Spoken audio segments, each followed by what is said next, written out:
Shalom, bien-aimé. Sais-tu que la délivrance est un acte juridique?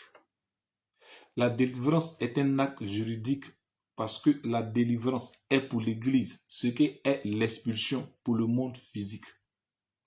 Et on ne peut pas expulser quelqu'un d'une maison sans autorisation d'un juge. Donc le juge donne son accord au propriétaire pour chasser un locataire de sa maison. Ensuite, c'est un huissier ou commissaire de justice qui va venir maintenant appliquer la décision du juge chez le locataire. Et il le fait aider de la police. C'est pourquoi, dans le corps du Christ, vous constatez que les délivrances se font par le canal ou par l'intermédiaire des hommes ou des femmes de Dieu, qui ici font office ou représentent un peu les commissaires de justice ou les officiers de justice qui viennent exécuter dans la vie du chrétien la décision de justice qui est dans Marc 16. En mon nom, ils chasseront les démons. Maintenant, où est-ce qu'on voit que la délivrance est un acte d'expulsion? Matthieu 12, le verset 43 à 45. Lorsque l'esprit impur est sorti d'un homme, il va par des lieux arides, cherchant du repos, et il n'en trouve point. Alors il dit, je retournerai dans ma maison d'où je suis sorti, et quand il arrive, il la trouve vide, balayée et ornée. Verset 45, il s'en va et il prend avec lui 7 autres esprits plus méchants que lui. Ils entrent dans la maison, s'y établissent et la dernière condition de cet homme est pire que la première. Donc vous voyez, l'esprit dit qu'il n'a pas de repos. Il dit, je vais retourner dans ma maison. Or, le Seigneur dit que quand l'esprit impur sort d'un homme, mais l'esprit lui dit, je vais retourner dans ma maison. Il ne dit pas, je vais retourner dans l'homme. Donc le corps humain est assimilé à une maison. Cet esprit-là, on voit clairement que lui-là, c'était un démon locataire parce qu'il était chassé. Or, on ne peut chasser que le locataire. On ne peut pas chasser un propriétaire de sa maison. Maintenant, comment ça se passe? Le propriétaire, c'est qui? Très souvent, c'est le démon générationnel, c'est le démon de la famille, le démon avec qui les ancêtres ont fait des alliances. C'est lui qui fait office de propriétaire des membres de la famille. Donc, il arrive que ces démons-là maintenant louent la vie de leurs victimes ou des corps ou des hommes à des démons. Et pourquoi est-ce qu'un propriétaire loue sa maison? C'est d'abord pour des intérêts financiers, mais ensuite c'est pour que le locataire prenne soin de sa maison, afin que sa maison ne tombe pas en ruine. Donc les démons louent des corps à d'autres démons, pour que ces démons-là entretiennent ces corps-là pour eux. Et un exemple, si dans ta vie, tu constates que tu vis une situation qui est propre à toi, ça veut dire que les autres membres de la famille ne vivent pas ça, il y a de fortes chances que tu sois victime d'un démon locataire.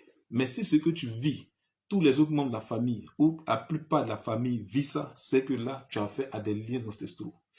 Maintenant, quand tu as fait un démon isolé, c'est-à-dire que c'est toi celui qui vit ça, il faut identifier maintenant qui est le propriétaire pour attaquer le propriétaire avant de chasser l'esprit en question. Je donne un exemple pour qu'on comprenne. L'esprit de pauvreté, par exemple, c'est un démon propriétaire. Donc, il loue des corps à certaines catégories de démons, notamment l'esprit de maladie, l'esprit d'infirmité, l'esprit de retard, l'esprit d'échec, l'esprit de non-accomplissement. Donc, ceux-là, c'est à eux que le démon de pauvreté loue des corps, tout comme certains propriétaires louent leur maison à une catégorie de personnes, soit à des fonctionnaires, soit à des gens qui ont un salaire, soit à des gens qui sont des mêmes groupes ethniques que lui, ou voilà, vous comprenez. Donc ces démons-là louent leur corps, le corps à des démons bien précis. Donc si vous êtes victime de l'infirmité, de la maladie, sachez que derrière la maladie, là, le propriétaire, c'est la pauvreté. Derrière le retard, le propriétaire, c'est la pauvreté. Derrière l'échec, le propriétaire, c'est la pauvreté. Donc, eux, ils ne sont que des locataires. Donc, vous ne pouvez pas les chasser parce qu'ils sont dans les droits. Le seul qui peut les chasser, c'est qui? C'est le propriétaire. Ou à moins que vous, maintenant, vous récupérez votre bien, qui est votre corps, qui vous appartient. Et comment est-ce que vous récupérez votre corps? C'est toujours au tribunal, devant un juge. OK? Et donc, pourquoi est-ce que les autodélivrances très souvent ne marchent pas? Ou bien pourquoi même souvent les délivrances peine à marcher, c'est parce que le chrétien qui veut sa délivrance, il prie d'abord le Seigneur par la repentance.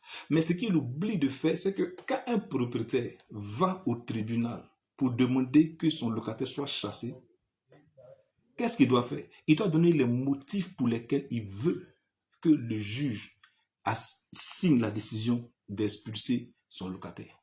Et il y a plusieurs raisons, notamment si le locataire ne paie pas le loyer. Mais les raisons que nous, on va utiliser pour pouvoir procéder à une expulsion, c'est le motif de dégradation du local. Donc, un locataire qui garde la maison qu'il occupe est un motif pour que le propriétaire le chasse. S'il n'entretient pas bien la maison, c'est un motif pour le chasser. Autre chose, si le locataire fait beaucoup de bruit et que les voisins se plaignent, c'est un motif pour le chasser. S'il apporte des modifications dans la maison, c'est-à-dire il casse peut-être la cour pour faire une autre chambre alors qu'il est locataire, c'est un motif aussi pour le chasser. Donc il y a 3 motifs qu'on peut utiliser pour demander à la cour céleste de signer une décision d'expulsion. Notamment ce que j'ai donné, dégradation du local, tapage et puis modification du local. Donc le chrétien peut venir devant Dieu pour dire, je viens en ce jour devant la cour céleste, demander l'expulsion de tel démon, et vous nommez l'esprit, soit le démon d'infirmité, ou bien soit le démon de célibat, bien le démon de stérilité. Donc, je demande son expulsion pour les motifs suivants. Soit, maintenant vous énumérez, soit par sa présence dans mon corps, dans ma maison, il dégrade mon corps. Si c'est un cas de maladie, il dégrade mon corps. Ok? Si c'est autre chose, vous citez. Deuxième motif qu'on peut prendre, par exemple le tapage. Donc, je viens demander l'expulsion de mon corps pour le motif de tapage.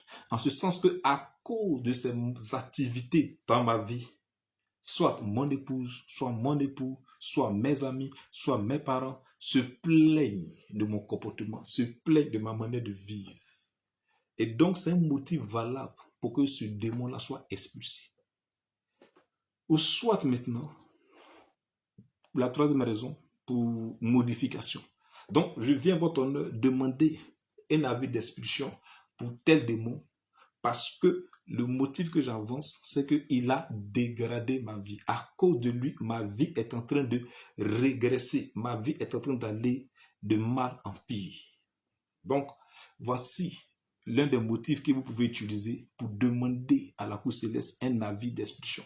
Et quand c'est fait maintenant par la foi, vous dites maintenant, je sollicite maintenant l'assistance des anges guerriers maintenant dans cette procédure d'expulsion. Et quand vous avez fini de prier comme ça maintenant, vous vous tournez avec la foi. Ça, c'est quand vous-même vous voulez faire sans l'aide d'un homme de Dieu, d'une servante de Dieu. Vous vous tournez vers vous, vous dites maintenant, écoute-moi bien, toi qui habites ce corps, j'en suis le propriétaire légal et légitime. Donc, je viens aujourd'hui te présenter l'avis d'expulsion par lequel tu as obligation maintenant de quitter mon corps au risque de subir la rigueur de la loi divine. Quitte maintenant ce corps, libère ce corps maintenant parce qu'il y a un acte, une décision qui a été signée. Et par cette décision, je t'oblige à libérer ma vie, à libérer mon corps, à libérer ma maison. Faites, vous allez voir. J'ai donné cet exemple-là à un monsieur. J'ai dit, fais. Et si le démon ne sort pas maintenant, tu m'appelles et puis on va faire la délivrance comme on fait à l'église. Et quand il a procédé comme je viens d'expliquer, 2 jours après, il m'a appelé pour dire, mais c'est incroyable comme de Dieu. Je viens d'avoir une promotion dans mon service quand j'ai fini d'expulser ce démon-là. Donc, expérimenter et venir en témoignage. Demeurer béni.